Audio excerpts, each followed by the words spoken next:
এবার আমরা right use of verb দেখব।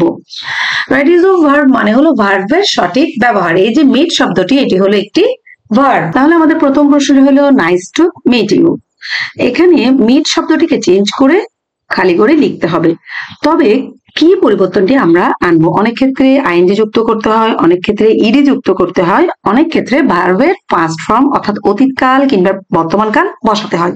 তো মনে রাখবে টু এর পরে, এই যে এখানে একটি টু দেখছো, টু এর পরে সবসময় ভার্বের বর্তমান রূপটি লিখতে হয় অর্থাৎ প্রেজেন্ট ফর্ম। তো মিটের প্রেজেন্ট ফর্ম হলো meet, MWT।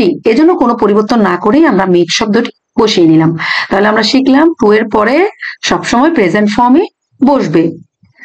I am go to the book fair। তাহলে এখানে গোর সাথে আমরা একটা আইএনজি যুক্ত করে উত্তর তৈরি করে নিয়েছি গোয়িং।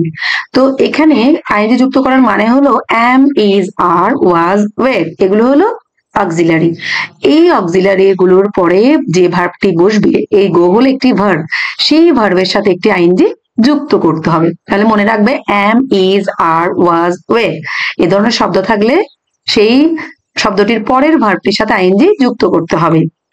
3 নম্বর প্রশ্নটি হলো হাউ বি ইউ। এখন বি এর বদলে আমরা কি লিখব? তোমাদের বলে রাখি বি মানে হলো অক্সিলারি ভার্ব অর্থাৎ এম, ইজ, আর, ওয়াজ, ওয়ের।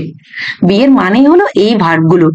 তো এখানে আমি কোনটি বসাবো? তো ইউর সাথে আমরা সাধারণত বসাই আর। তাহলে ইউ কে দেখে আমি এখানে অক্সিলারি ভার্ব আর বসিয়ে নিলাম। তো এটি হলো আসলে ভার্বের একটি সঠিক ব্যবহার জানানো। আশা করি তোমরা ভার্বের সঠিক ব্যবহারটি খুব ভালোভাবে বুঝতে পেরেছো।